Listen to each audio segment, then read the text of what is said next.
Assalamualaikum warahmatullahi wabarakatuh. Oke, sebelumnya perkenalkan, nama saya Fikri Aprilia Dewi Saputra dari kelas KE2C nomor absen 10. Oke, di video ini saya ingin menjelaskan suatu materi bernama limit stage atau persamaan limit stage.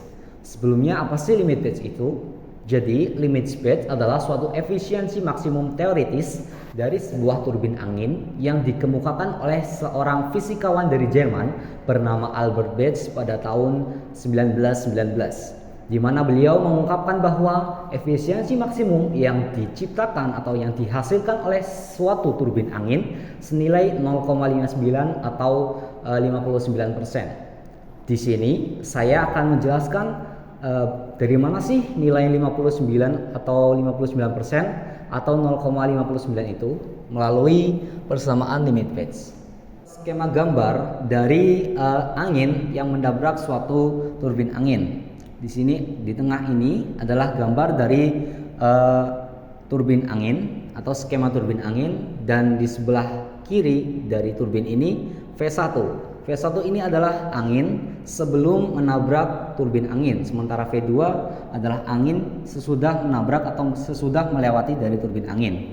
Dari kedua kecepatan angin ini diperoleh rata-rata kecepatan yang dirumuskan melalui rumus V1 ditambah V2 dibagi 2. Ini adalah rata-rata angin sebelum dan sesudah melewati dari turbin angin itu. Kemudian di sini ada hukum kekekalan massa, di mana massa suatu angin dirumuskan melalui M sama dengan rho kali A kali V rata-rata, di mana rho ini adalah rho dari angin dan A ini adalah luas penampang dari sapuan rotor atau luas penampang dari suatu turbin angin dengan rumus Pi/4 dikali D kuadrat. D itu adalah diameter dari turbin angin itu sendiri. Di sini ada keterangan dari rumus kekekalan massa, di mana rho kali A kali V1 ditambah V2 per 2, di mana V1 merupakan kecepatan angin sebelum turbin, V2 adalah kecepatan angin setelah turbin, dan M adalah massa udara per second, di mana rho adalah massa jenis udara dan A adalah luas sapuan dari rotor, seperti yang saya sudah jelaskan tadi. Kemudian kita masuk ke sini, di mana daya yang diekstraksi dari angin oleh rotor disimbolkan dengan P. Rumusnya adalah setengah kali M kali V1 kuadrat min V2 kuadrat, di mana P ini kita asumsikan sebagai persamaan 2 dan rumus kekekalan massa tadi kita asumsikan sebagai persamaan 1.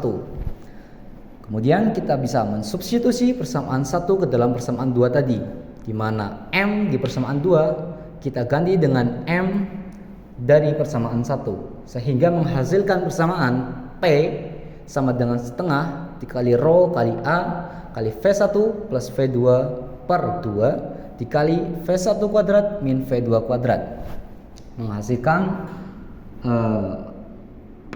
massa jenis atau rho per 4 dikali A dikali V1 plus V2 dikali V1 kuadrat min V2 kuadrat. Di sini kita menghasilkan persamaan baru, di mana kita asumsikan sebagai persamaan 3. Kemudian dari persamaan 3 ini kita mencari daya total angin yang mengalir tanpa rotor, atau menghasilkan persamaan baru, di mana daya total angin kita simbolkan sebagai PO, di mana rumusnya PO sama dengan rho per 2 dikali V1 pangkat 3 dikali A. A ini sama dengan AA sebelumnya, di mana A merupakan ruas sapuan dari rotor. Kemudian setelah kita mendapatkan persamaan 3 dan persamaan 4, kita substitusikan persamaan 3 dan persamaan 4 menjadi persamaan baru, di mana kita jadikan persamaan 3 dan persamaan 4 sebagai P per P0, di mana P tadi merupakan hasil dari persamaan 3 dan P0 adalah hasil dari persamaan 4. P rumusnya adalah rho per 4 A kali V1 plus V2 dikali V1 kuadrat min V2 kuadrat per PO.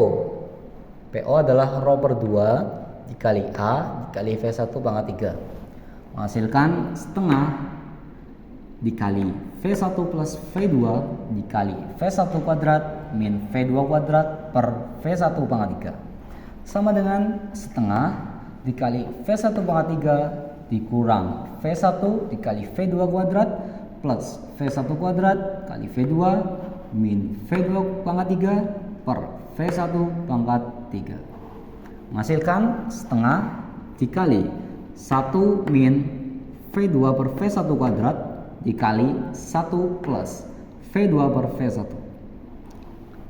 Dari persamaan ini kita misalkan bahwa V2 per V1 sama dengan X, sehingga muncul persamaan baru di mana P per P0 sama dengan setengah dikali 1 min X kuadrat dikali 1 plus X, di mana menghasilkan setengah dikali 1 plus X min X kuadrat min X pangkat 3.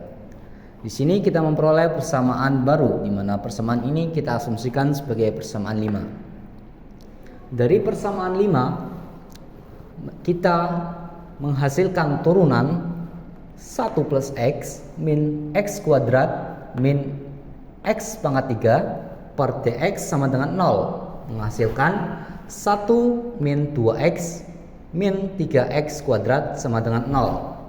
Dari turunan ini kita faktorkan, menghasilkan X plus 1 dikali min 3X plus 1 sama dengan 0. Dari hasil pemfaktoran ini kita bisa mencari nilai X, di mana kita mendapatkan nilai X yang pertama sama dengan min 1 atau X sama dengan sepertiga.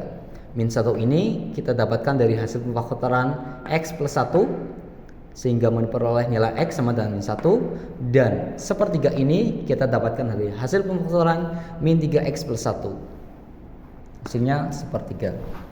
Kemudian nilai X ini kita substitusikan pada persamaan 5 tadi di awal, sehingga kita memperoleh nilai persamaan P per P0 sama dengan 1/2 dikali 1 plus X min X kuadrat min X pangkat 3, di mana nilai X nya tadi kita mensubstitusikan nilai X dari hasil pemfaktoran ke persamaan ini, sehingga nilai P per PO sama dengan setengah dikali 1 plus 1/3 dikurangi 1/3 kuadrat dikurangi 1/3 pangkat 3 sama dengan setengah dikali 3/3 ditambah 1/3 dikurangi 1/9 dan min 1/27 sama dengan setengah dikali 27 plus 9